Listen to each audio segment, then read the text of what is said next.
Hey, what's up? Dave with Brazos Valley Strength. And today we're going to be talking about squat shoes and hopefully coming up with a good understanding of what shoe is going to be best for the majority of people. And to do that, I think we really have to break down the squat and come up with a good understanding of what we're trying to accomplish with the squat in general and how the shoe is going to aid that. So when I'm talking about squat shoes, I'm really just gonna be talking about any shoe that has a elevated heel. So this is the Adidas Powerlift. I think it's the 4, but Adidas Powerlifts.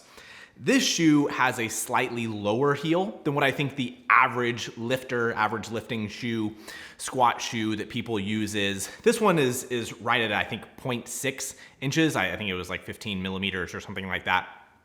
So it has a relatively small heel relative to what other people would consider a squat shoe.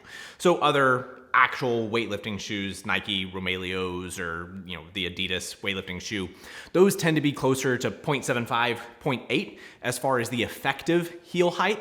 So when I say effective, you can see the difference. It's not from the ground to the top of the heel right there. It's really from the top of this portion of the sole to where it goes up. So it may rise slightly less. So when I'm talking about lifting shoes or squat shoes, I'm gonna use both of those terms interchangeably. If I'm talking about flat shoes, I'm probably just gonna say flats. But it's gonna be any shoe that has a heel. So where these really got started is for Olympic weightlifting, right? In Olympic weightlifting, they need that elevated heel in order to get as low as possible and allow the knees to really, really move forward in order to catch the bar as low as possible. So the goal there may be different than what we're trying to accomplish squatting, right? Their objective is not necessarily to be wearing footwear that allows them to be the absolute strongest in the back squat, but it's to be able to be the strongest in their lift. And so that is going to require being able to get very low and catch the bar as low as possible in order to perform the best. So I think kind of having an understanding of where they started in the first place may even, it wasn't specifically made to make squats better. Now, they do aid squats in some ways, so we're gonna talk about that. But I think one of the main things, and actually in my Instagram poll, one of the main reasons why people tend to use squat shoes is they're generally pretty well made. One of the main criticisms that I had, and I still have, it's hard to find a flat shoe that's actually well made for lifting. There's a lot of problems there, but I'll come back to that as well. But it tends to be that these squat shoes have a much better construction. They're made for lifting and squatting and just the demands that we have. The soles tend to be very hard. They have good support. They're just a well-made shoe. So that on its own, when people switch from whatever running shoe or cross trainer or whatever, they buy what they think is a good lifting shoe. They get these squat shoes and they do immediately feel better because they're very stable. And I think that on its own kind of, pushes people in that direction that they kind of, as they're starting their serious training, as people are starting to consider themselves powerlifters or really start taking their lifting seriously, people do tend to go after a heeled shoe first. That's what I did when I really started to take my lifting seriously and I bought my first real pair of knee sleeves and invested in wrist wraps. Squat shoes were on that list, and I did pretty well with them. Now I feel a lot better in flats, but there was a little bit of a process there, and I started off with a higher heel, kind of realized I was having some issues, worked back down to the lower heel, felt pretty good with them, and eventually made my way back down to flats. But I think the construction of the shoe overall was one of the main things that really made it a better shoe to me, and now I've kind of found my way otherwise. So that point on its own, I think, is important in that a lot of the points that I'm going to make are actually going to be criticisms of what squat shoes do for us as powerlifters. And that's going to be an important point, is that I'm really specifically making this video for powerlifters. And a lot of it is going to be talking about the low bar back squat. I'm going to address high bar squats and all of those things, but I think it is important for the context of the video to know the demographic that I'm talking to and talking about, and kind of the, the habits and general movement that this population has.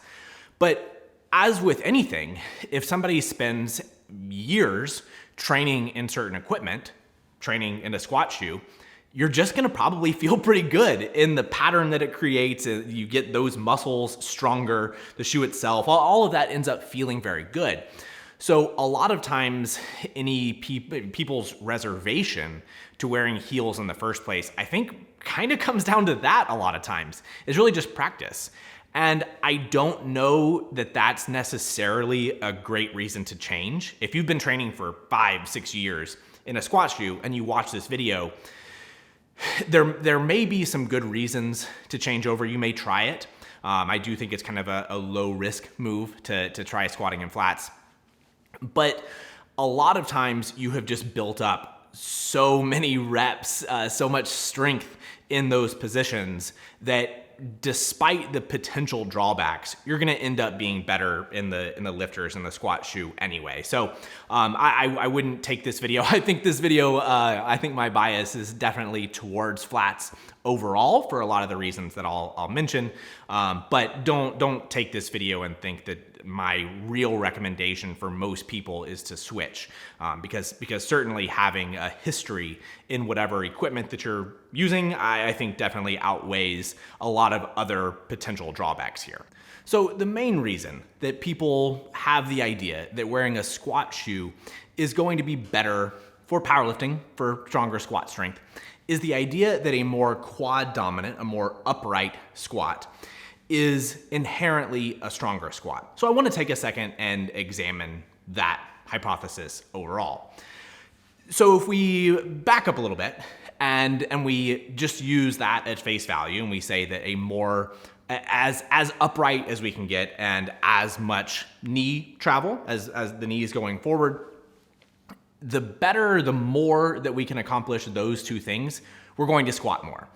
If that were true on its own, then a front squat would be the strongest squat there is, right? That's just biomechanically, that's going to allow the most upright posture and the most forward knee travel. Now, that probably is not a great example here, because the barbell is not on your back. It's not something we're allowed to do in powerlifting.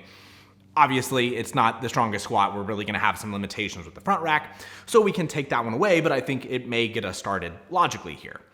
But if we move to the high bar back squat compared to the low bar back squat, and we look at the population as a whole, and we see the vast majority of good powerlifters, right? Like 90+% of powerlifters that are really successful, the top 10 in every weight class, male and female, they tend to be low bar squatters. Now there's exceptions there, right? People like Bryce Lewis and John Hack, right, are very, very good higher bar position squatters. And I think that almost proves the point that it actually takes a good exception to the rule to be able to overcome some of the advantages that we get from low bar.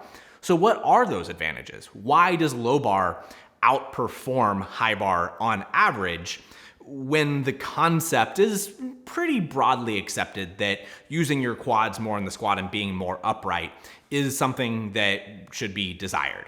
So I guess I want to say right off the bat that I kind of agree with the sentiment that being more upright and using more of your legs is not wrong, but I think it just lacks a lot of context and really misses a lot of the other variables, and that kind of like drives people, in the wrong direction, leads people astray.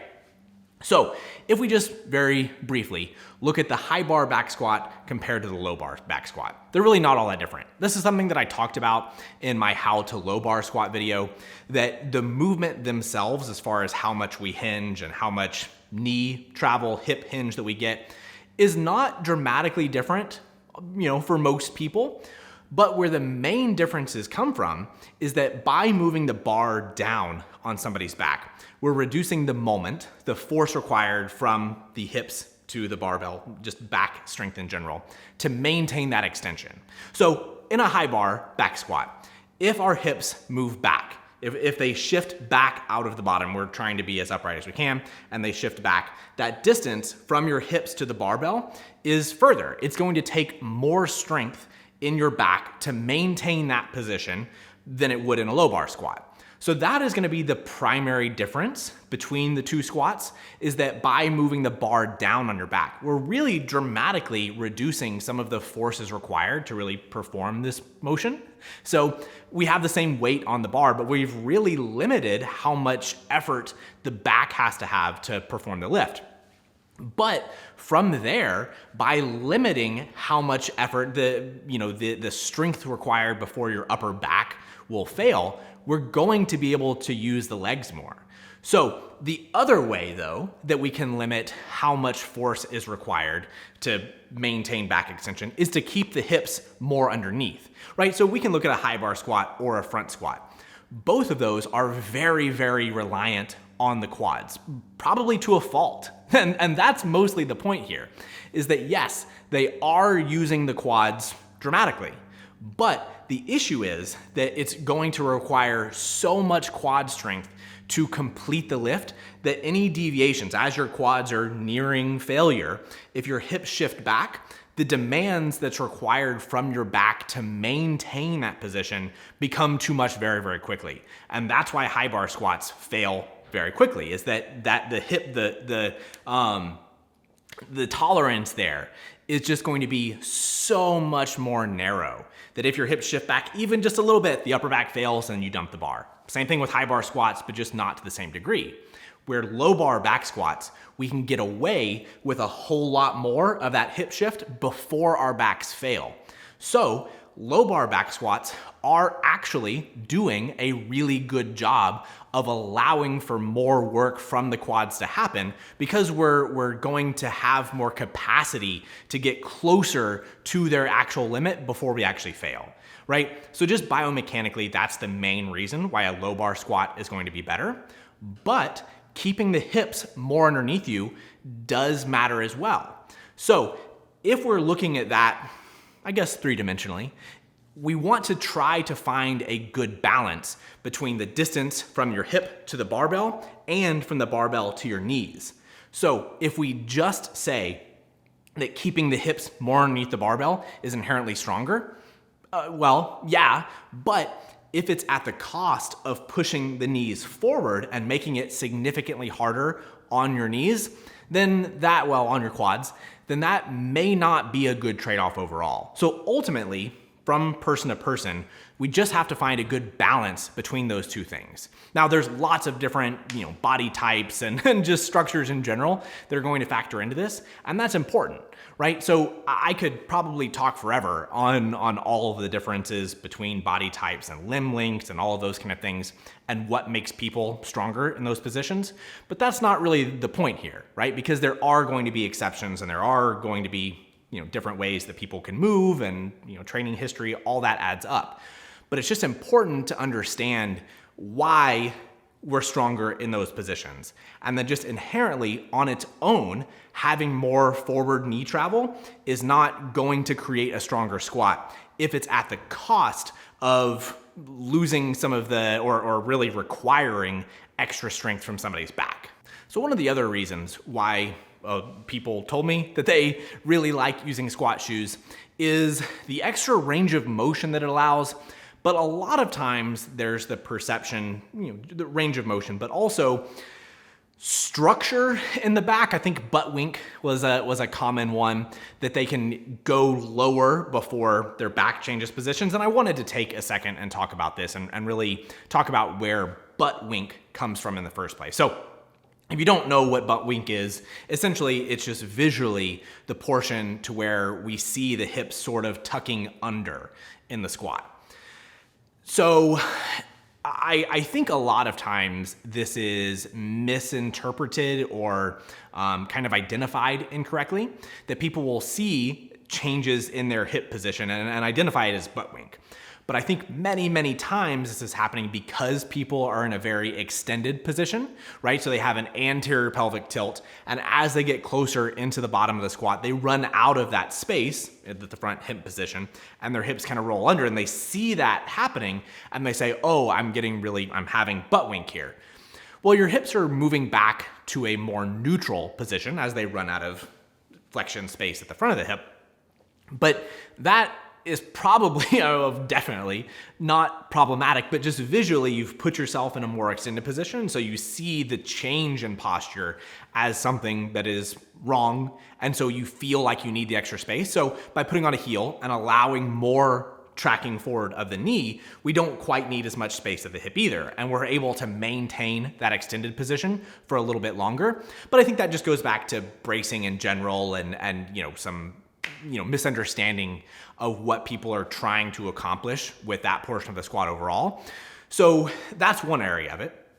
The other side of it is that you do brace well and you're in a pretty neutral position and you see some of that hip position moving under. Now, I am not in a position to say how much is too much, but I think people do, they probably are worried too quickly on really where there's going to be issues here, right? So at the bottom of my squat, I certainly have some of that visual butt wink at the very, very bottom because I am running out of space a little bit. But it's never at all been something that I think is a detriment. I've never had issues with my back squatting. It's not a position that is problematic for me.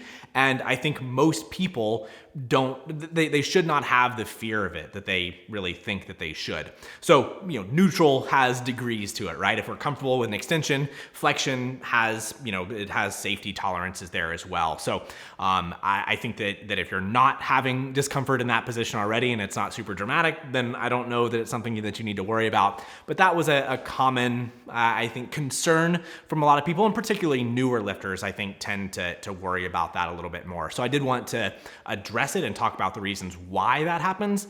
But ultimately, I think if we're generally maintaining a more neutral position and not getting into as much extension overall, I think a lot of the visual butt wink issues go away for most people just because they have more range of motion than they think they do already, but they see it changing because they're starting in a more extended position. So now that we have most of the concepts out of the way, I wanted to talk about the specifics of the lift and really try to break it down. And I think a lot of the errors that people have in their squat come from, balance issues, and the heel can really exacerbate those things. So I don't want this portion of the video to really feel like it's just exclusively me bashing on heels. I talked earlier in the video about some of the potential advantages of having a heel in the squat, right? Keeping the hips more underneath you, the solid shoe, just training history, those things are real, right? And all of the issues here are going to be things that can happen in flat shoes as well, and do happen in flat shoes. But we're really trying to create a system, a movement that really limits a lot of those variables. And so even though I think it's going to be mostly talking about the negatives of heels here, I think maybe the most important thing to understand is that the flat shoe to me is the control group, right? That we're not necessarily talking about how bad heels are. I think many people are very, very good in heels. But the flat shoe is the standard, right? So we're trying to define if moving away from the standard is better than the control, right? So that's going to be the main aspect of this video is kind of highlighting potential drawbacks of wearing a heeled shoe. We'll touch on positives. There certainly are positives. But before I really got going with this, I wanted to say that right away, that I know it's going to be a lot of negatives, but that's not really how it's intended overall. So when we are doing a low bar back squat, and remember, we're talking to powerlifters about powerlifters and how to increase that squat. So most of the time, the low bar back squat is going to be the most prevalent squat that we're having here. So when we're doing the low bar back squat, in order to keep that bar mid-foot, we have to hinge our hips a little bit more. If we were to stand as upright as we do with the high bar squat, we're already going to be tipping that bar backwards away from our center of mass or from our base of support, right? So we're sending the center of mass backwards and we're falling off balance. So we have to hinge our hips back in order to keep that bar midline. So the issue here comes when we're wearing the heels, actually in both directions, that the heels can allow a little bit more hinge than is necessary, right? It's a counterbalance. It's that wedge that we have in the heels actually allows people to rock back more than they would in a flat shoe, right? Because of the heel, I kind of feel like I have that, kind of the feedback to keep me from falling over backwards. So a lot of times it allows people to shift their weight backwards more than they need to. And I have an old video on this actually as like some of the most common squat errors. I think the video is titled Hinging for Squats. And all of these issues show up. Now, I didn't dive into flats versus heels in that video, but all of these issues are very, very common for people with any shoe, but they can be exacerbated when we're changing the angle and changing the balance of the lift. So it allows people to shift back, but because it also allows that extra flexion at the ankle, many, many times people go to the very bottom of their range of motion and things kind of shift forward, especially if they've shifted back, right? That bar ends up having to be midline and so they will shift extra far forward. But either way, if we have extra range of motion forward that I would not have with the flat shoe, many times people just take advantage of it. And so those issues can be exacerbated dramatically when we are in the low bar position because of the back angle. Because I'm inclined a little bit, we already have the tendency to shift back some, okay? But because my back is inclined some, it's going to be very easy for people to already kind of feel like they're moving forward. So when they have that extra space in that direction, it's really easy to go too far with it. One of the other big thoughts here is that people, generally speaking, do feel strongest, most controlled, near the end range of their squat, right? So if we're trying to hit depth, right, hip crease below the knee, but somebody has a ton of space there, right? Even like with a front squat or something, going down and trying to stop directly at that line, a lot of times requires more effort than getting the passive tension of the muscles lengthening. It's easier for us to be able to go to the bottom of our active range of motion because we get support from those structures. So if we're just going after the extra range of motion, sometimes that pushes us into those bad directions and can make some of the other issues that we have show up significantly worse. So if you are not having trouble currently getting to depth, then you may try wearing a flat shoe to help that end range of motion actually be a little bit higher. So we're reducing the total range of motion and we're adding a little bit more strength to the bottom portion of those lifts and really just increasing the stability there. So much of all of the issues with strength and performance here just come down to finding the right balance. And so my feeling overall is that with a heeled shoe, many times there's lots of risks associated with the bottom portion, with balance overall, and a flat shoe tends to minimize those. But we can certainly have issues with getting the knees forward and just overall not having the tolerance there, because many people, there were some good lifters that messaged me and responded, and I identify with this as well, that sometimes those end range of motion positions are the positions that tend to beat us up the most, right? So any lift, but we can imagine doing like a bench press with like a really big camber on the barbell, right? So if I'm going as far as I possibly can and really getting a big stretch down there, I think most people would probably feel like that would beat them up a little bit more than a slightly shorter range of motion. So and really I think the best way to think about that is really kind of at the individual joints. So if you are struggling with the flexion at your ankle, that to get to the position that you feel best with your squat feels very, very close to the end range of motion at your ankle, sometimes we start feeling like we shift away from those positions. We don't allow ourselves to get there because of some pain and some discomfort. So getting to the end range of motion of the squat overall without like really maxing out the tolerances of any one joint is probably a good thing and worthwhile. But I think that we do need to look at how excessive, really if there's any excessive joint motion that we just don't need, and if we might be better off switching to a shoe that really does not encourage us to really move that far. Now, it certainly does seem like there are a good portion of people, a population of lifters, that just automatically tend to do better in a heeled shoe. This group tends to be a little bit shorter femurs, squattier body types. And the reason here goes back to the stuff that I said at the very beginning, the biomechanical stuff, that we are trying to limit the distance between any one joint and where the barbell is. So if somebody has very short femurs, right? I have very long femurs, so that forward knee travel would be dramatic for me to get in the same positions. But if somebody has very short femurs, then by having the knees move more forward, it's just not going to be that much, right? More forward for them relative to me still has not the same demands. And so for those people, we can really limit both sides of the equation.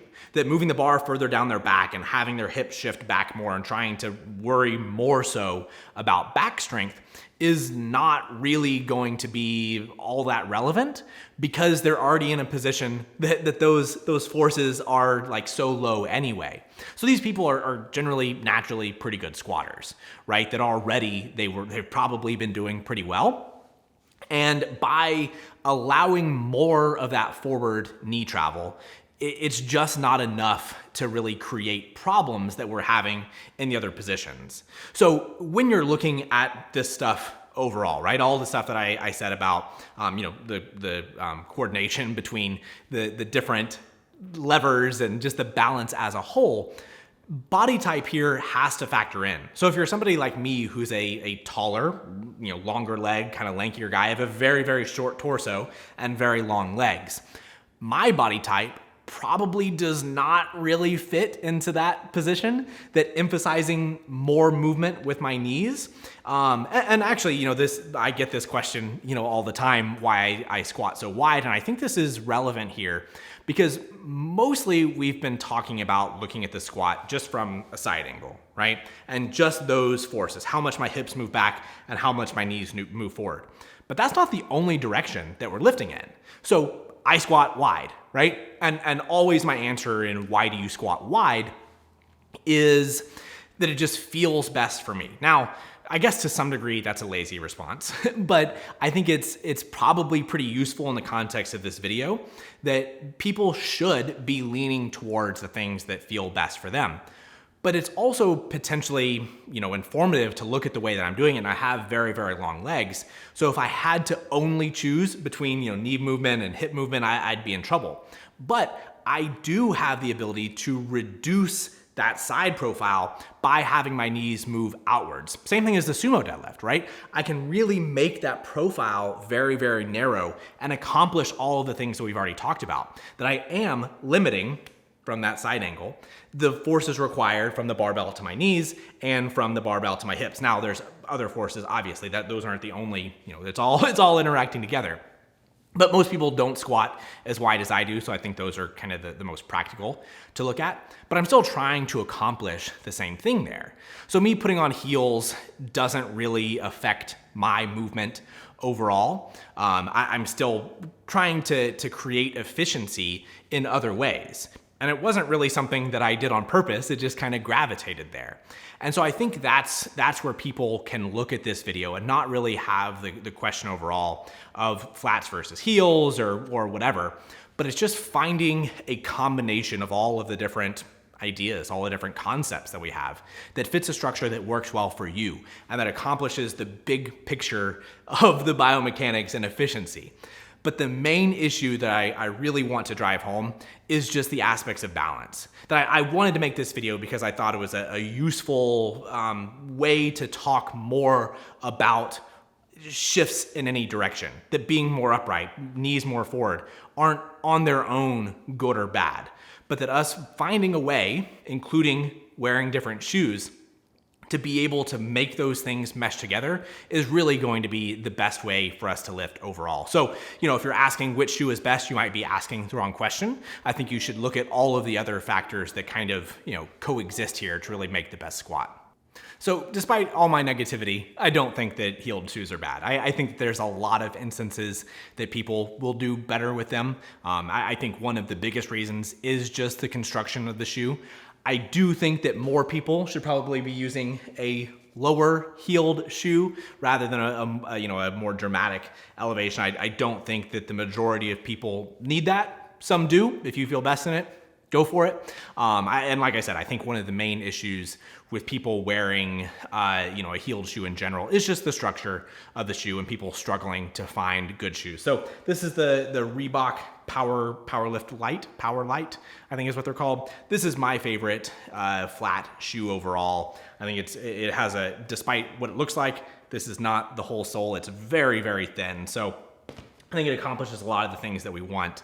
I know I have an old video talking about the Sabo Deadlift Pros that I don't love for deadlifting. Some of the structure there I think bothers me a little bit, but just that shoe overall has really great construction. So, in wrestling shoes, a lot of people do well with them, but again, don't have, the same sturdiness.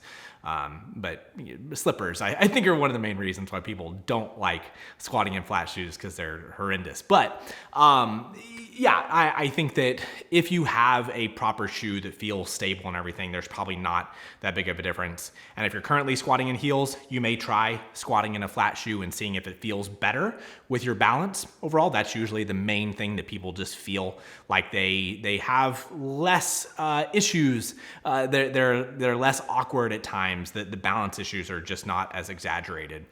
So it may be worth a try. So anyway, if you did like this video, give me a thumbs up, subscribe to the channel, and we'll see you next time.